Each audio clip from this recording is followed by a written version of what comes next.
Hello students, कैसे हैं सभी लोग। आई होप सब अच्छे होंगे। तो डियर स्टूडेंट्स, आज हम पढ़ने वाले हैं एक्सरसाइज 7.2 का इंट्रोडक्शन, और इसमें हम पढ़ने वाले हैं विभाजन सूत्र, सेक्शन फॉर्मूला। अब देखिए इसमें क्या होगा। ये अपने पास कोई पॉइंट है ए, x1 y1, ये कोई पॉइंट है बी, x2 y2। ये अपने पास 2 पॉइंट्स हैं, 2 बिंदु हैं। हमने इन दोनों को ज्वाइन कराया, इन दोनों को हमने मिला दिया। अब ये जो लाइन सेगमेंट ए बी है, ये जो रेखाखंड ए बी है, इस पर हमने कोई पॉइंट पी ले लिया। अब यहाँ जो हमने पॉइंट पी लिया है, अब ये पॉइंट पी क्या करेगा, इसको 2 पार्ट में डिवाइड करेगा। इसके इसने 2 टुकड़े कर दिए। एक जो पार्ट है इसका वो क्या है, एफ पी, और एक जो पार्ट है वो है इसका पी पी। तो अब हमें क्या करना है, ये जो पॉइंट P है इसके कोऑर्डिनेट फाइंड करने हैं। यदि हम इसके जो कोऑर्डिनेट हैं, इसके जो निर्देशांक हैं, उनको अक्ष y कह दें, तो हमें x और y की वैल्यू फाइंड करनी है। अब देखो, ये जो लेंथ है और ये जो लेंथ है, इनका कोई ना कोई मेजरमेंट तो होगा, ये कुछ ना कुछ लंबाई तो होगी।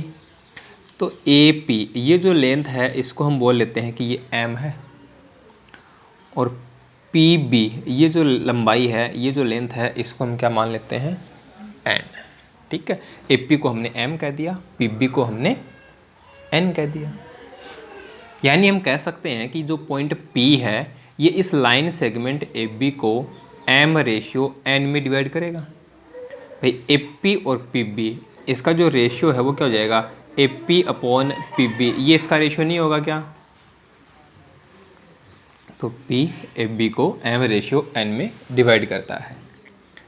x की वैल्यू फाइंड करें, x की वैल्यू होगी m x2 से मल्टीप्लाई होगा, m x2 plus n x1 से मल्टीप्लाई होगा, n x1 upon m plus n। मैंने आपको बताया था कि x कोऑर्डिनेट के साथ x कोऑर्डिनेट ही यूज़ होता है। ठीक है ना, कभी भी y है वो x के साथ यूज़ नहीं होगा। सिमिलरली ऐसे ही y क्या बन जाएगा, m y2 plus n y1 upon m plus n। ये y की वैल्यू हो गई। हमें x और y फाइंड करना था, हमने x और y की वैल्यू फाइंड कर ली। तो हम कह सकते हैं कि जो P के कोऑर्डिनेट होंगे, कोऑर्डिनेट्स ऑफ P, P के निर्देशांक, कोऑर्डिनेट्स ऑफ P क्या हो गए, m x2 plus n x1 upon m plus n, m y2 plus n y1 upon m plus n। अब देखो यहाँ बात करते हैं पॉइंट P की। तो जो पॉइंट P है वो इस लाइन सेगमेंट पर, इस रेखाखंड पर A और B के बीच में है ना। यहाँ हो सकता है, यहाँ पे हो सकता है, यहाँ पे हो सकता है, ठीक है ना, कहीं भी हो सकता है इन दोनों के बीच में ना। तो इस प्रकार का जो ये सेक्शन है, इस प्रकार का जो विभाजन है, इसको हम कहते हैं अंतः विभाजन।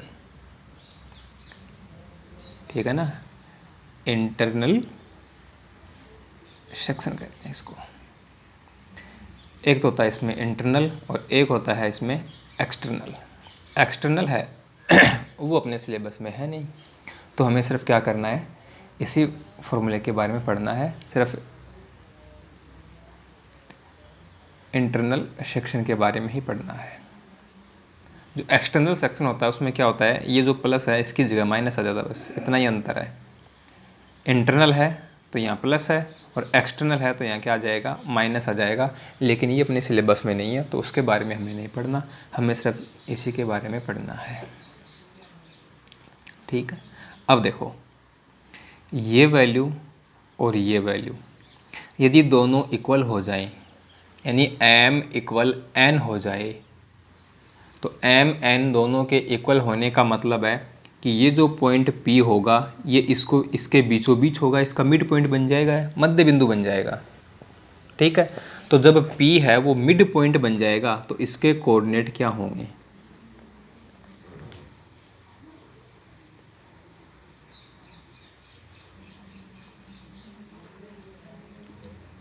मध्य बिंदु के निर्देशांक, coordinate of mid point, coordinates of mid point. ये पॉइंट ए x1 y1, ये पॉइंट बी x2 y2, और जो P है वो इनका क्या हो गया? मिड पॉइंट हो गया। यानी ये लेंथ और ये लेंथ दोनों इक्वल हो गई, और जब ये दोनों इक्वल हैं तो इनमें जो रेशियो बनेगा वो 1:1 बनेगा। भाई m/n था, तो दोनों इक्वल हो गए। दोनों को m बोल दें तो m/m, और दोनों को n कहें तो n/n, कैंसिल हो जाएगा ना, तो 1:1 हो जाएगा। अब ये जो अपना फॉर्मूला है इसमें m और n इन दोनों की जगह हम 1 पुट कर दें तो हमें मिड पॉइंट का जो फॉर्मूला है वो मिल जाएगा। मध्य बिंदु के निर्देशांक, कोऑर्डिनेट्स ऑफ मिड पॉइंट, 1 1 1 1। तो देखो 1 x1 से मल्टीप्लाई होगा x1, प्लस 1 x2 से मल्टीप्लाई होगा x2 upon 2। Similarly y1 plus y2 upon 2। तो बस ये दो फॉर्मूले हैं, इन्हीं दोनों फॉर्मूले पर जो बेस्ट एक्सरसाइज है वो 7.2 होगी। Section formula mx2 plus nx1 upon m plus n, my2 plus ny1 upon m plus n। और मिड पॉइंट का जो फॉर्मूला है, मध्य बिंदु ज्ञात करने का जो सूत्र है वो है x1 प्लस x2 बटे 2, y1 प्लस y2 बटे 2। ठीक है, अब जैसे हम एग्जाम्पल लेते हैं, अपने को पॉइंट दिया गया है 4 - 3 एंड 8 5। पॉइंट है 4 - 3 एंड 8 5। अब इन दोनों पॉइंट्स को ज्वाइन कराने वाला जो लाइन सेगमेंट होगा, इनको मिलाने वाला जो रेखाखंड होगा, उसको 3:1 3:1 में जो डिवाइड करेगा वो पॉइंट क्या होगा ये हमें बताना है। तो इसे हम कह देते हैं पॉइंट ए, इसे हम कह देंगे पॉइंट बी, और ये जो पॉइंट होगा इसे हम कह देंगे पॉइंट पी। तो पॉइंट पी है वो लाइन सेगमेंट ए बी को 3:1 में डिवाइड करता है। बिंदु पी रेखाखंड ए बी को 3:1 में विभाजित करता है। अब हम इसमें क्या करेंगे? पॉइंट पी के कोऑर्डिनेट फाइंड करेंगे। तो x इक्वल क्या होगा? m x2 plus n x1 upon m plus n। अब इसमें वैल्यू पुट कर दो। m है 3, x2 है 8, plus n 1, x1 4 upon 3 plus 1। अब इसे सोल्व कर लें। 8 3 से मल्टीप्लाई होगा 24, प्लस 4 1 से मल्टीप्लाई होगा 4 अपॉन 3 प्लस 1 4। ये बन जाएगा 28 अपॉन 4, और 4 28 को 7 टाइम डिवाइड करेगा, 4 का भाग 28 में 7 बार। तो ये आ गया इसका x कोऑर्डिनेट। अब इसका y कोऑर्डिनेट फाइंड करेंगे। तो y इक्वल है my2 plus ny1 upon m plus n।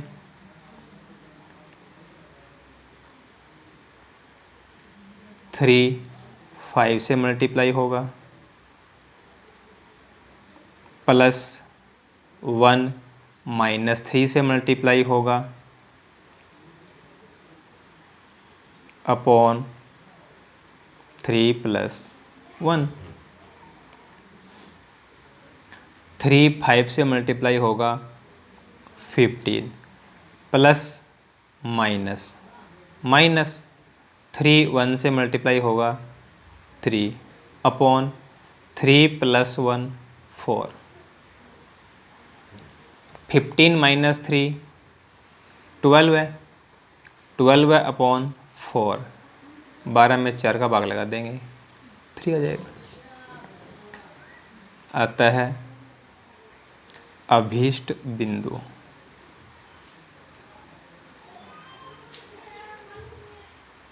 7 3 है।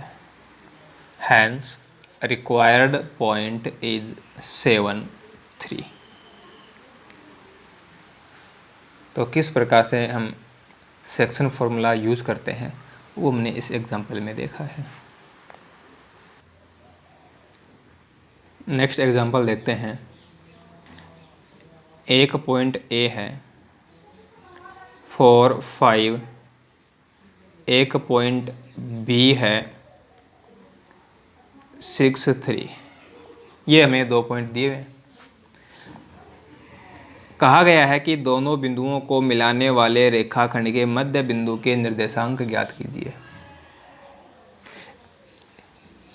ए बी इन दोनों पॉइंट्स को ज्वाइन कराने वाला जो लाइन सेगमेंट है इसके मिड पॉइंट के कोऑर्डिनेट फाइंड करने अपने को।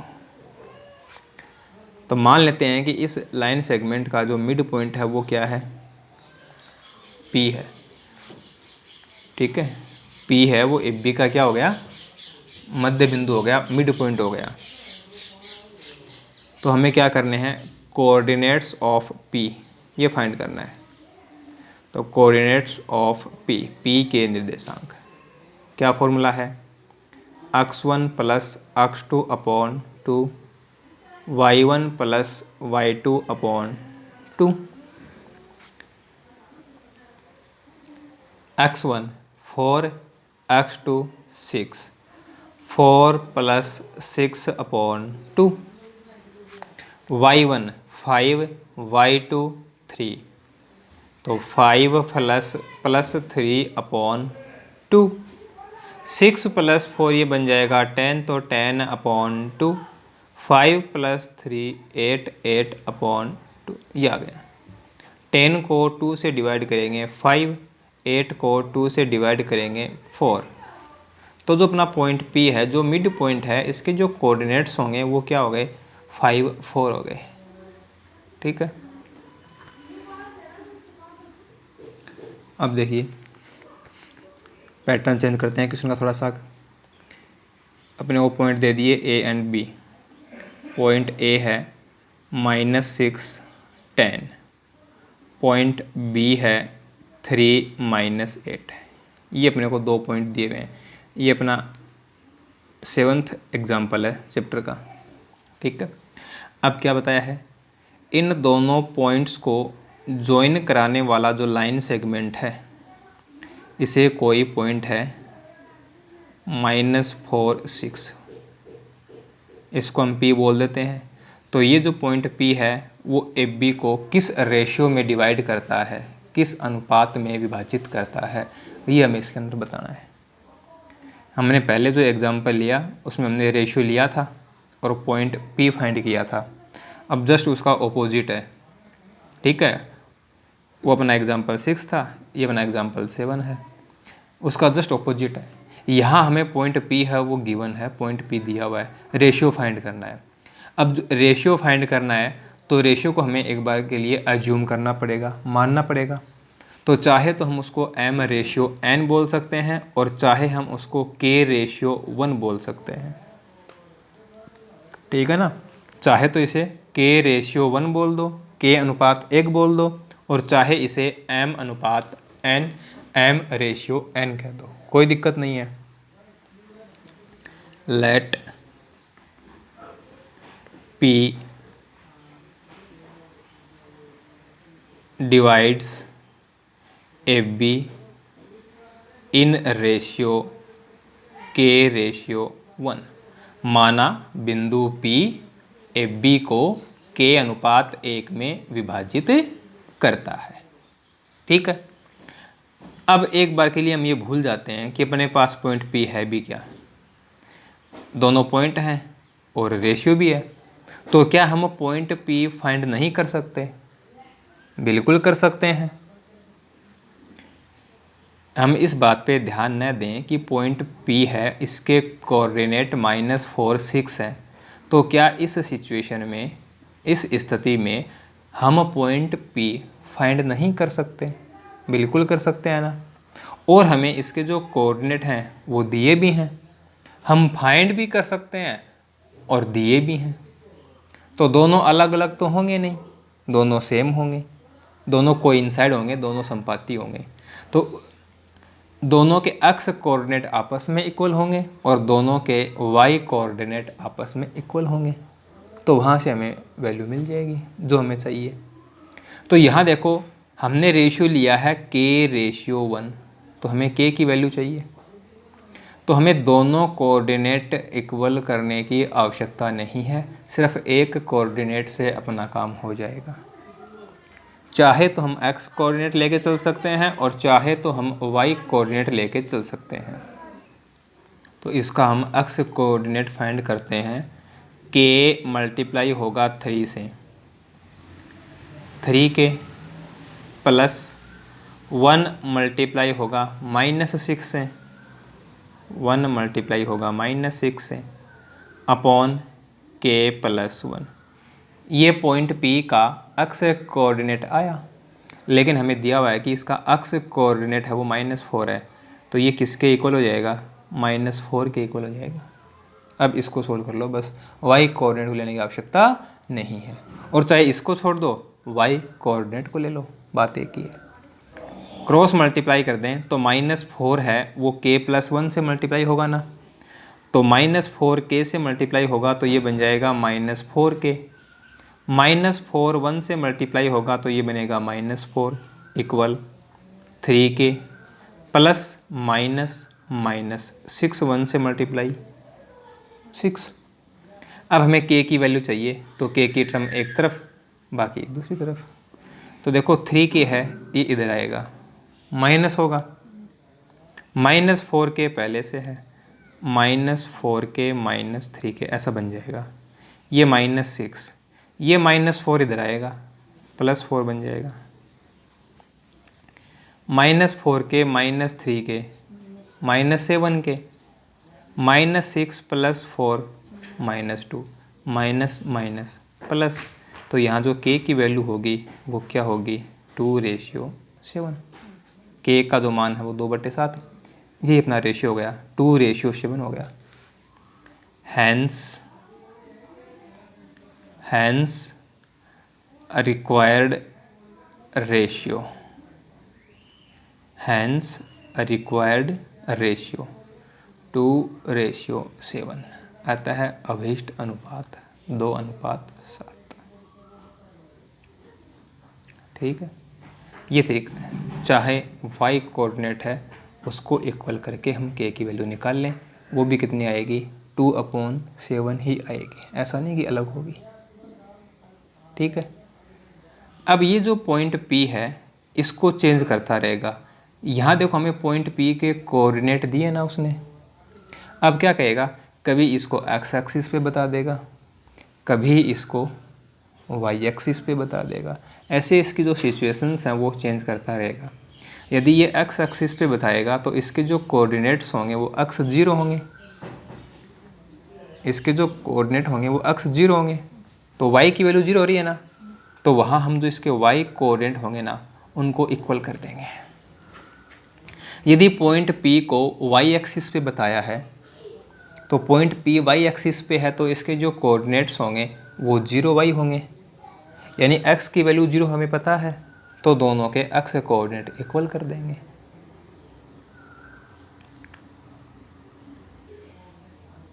तो हम बात कर लेते हैं, अपना है एग्जाम्पल 9। एग्जाम्पल 9 है, उसमें अपने को पॉइंट दिया हुआ है 5 - 6। एक पॉइंट है वो अपने को दिया हुआ है -1 -4, ये 2 पॉइंट दिए हुए हैं, ठीक है। और कहा गया है कि इन दोनों को ज्वाइन कराने वाला जो लाइन सेगमेंट है उसको वाई एक्सिस किस रेशियो में डिवाइड करेगी। इन दोनों बिंदुओं को मिलाने वाले रेखाखंड को वाई अक्ष किस अनुपात में विभाजित करती है।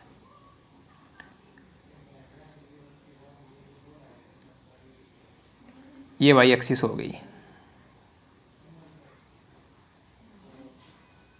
ठीक है। तो देखो ये तो है इन दोनों का प्रतिच्छेद बिंदु, ये जो पॉइंट होगा वही तो इनको डिवाइड करेगा ना। तो इसको हम कह देते हैं ए, इसको हम कह देते हैं बी, और ये अपना पॉइंट क्या हो जाएगा पी। अब पॉइंट पी है वो कहाँ है, वाई एक्सिस पे है ना। जब पॉइंट पी है वो वाई एक्सिस पे है तो इसके जो कोऑर्डिनेट होंगे वो क्या होंगे, 0 वाई होंगे ना। तो देखो इसका जो अक्ष कोऑर्डिनेट है वो क्या है, 0। अब हमें रेशियो फाइंड करना है, तो लेट रेशियो क्या है, k/1 है, ठीक है।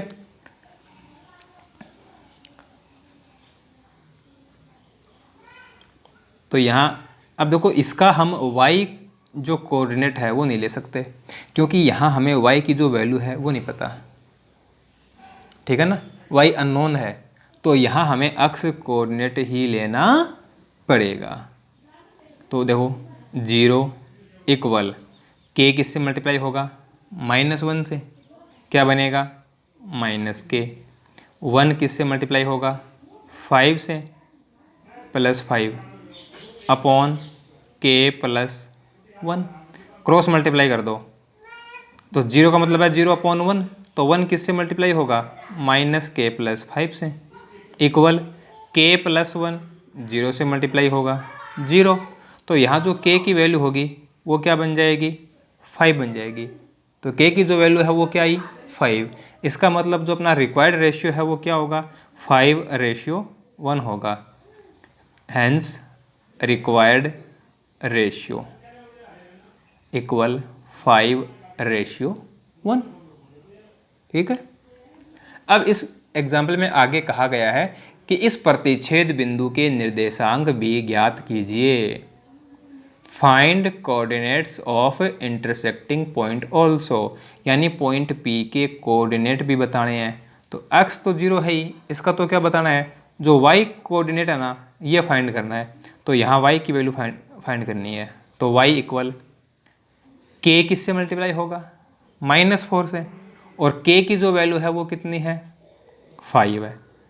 तो 5 किससे मल्टीप्लाई होगा, -4 से, प्लस 1 किससे होगा, -6 से, 1 × -6 अपॉन k+1 यानी 5+1, ये तो होगा।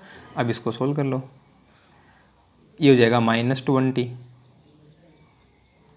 प्लस -6 अपॉन 6, ये बन जाएगा -26 अपॉन 6, 2 से डिवाइड कर दो, -13 अपॉन 3। तो x की वैल्यू तो है 0 और y की जो वैल्यू है वो आ गई -13 अपॉन 3। तो अतः प्रतिच्छेद बिंदु के निर्देशांक क्या लिखेंगे, अतः प्रतिच्छेद बिंदु क्या हो गया, 0 -13 अपॉन 3, ये हो जाएगा। Hence coordinates of intersecting point are 0 -13 upon 3, ठीक है। तो इस प्रकार से हम जो क्वेश्चंस होंगे अपने सेक्शन फॉर्मूले के उनको सोल्व करेंगे, ठीक है। तो बस मेरे लिए अपने ये 2 फॉर्मूले हैं, एक तो ये सेक्शन फॉर्मूला है और एक ये मिड पॉइंट फार्मूला है। मिड पॉइंट फार्मूला वो इसी से बना है ना। तो हम कह सकते हैं कि एक ही फार्मूला है, बस ये हमें याद करना है। अब इसको कैसे अप्लाई करेंगे वो हमने 2-3 एग्जाम्पल लिए हैं और वहाँ हमने देखा कि कैसे अप्लाई होगा, ठीक। तो नेक्स्ट क्लास में हम एक्सरसाइज 7.2 के क्वेश्चंस सोल्व करेंगे।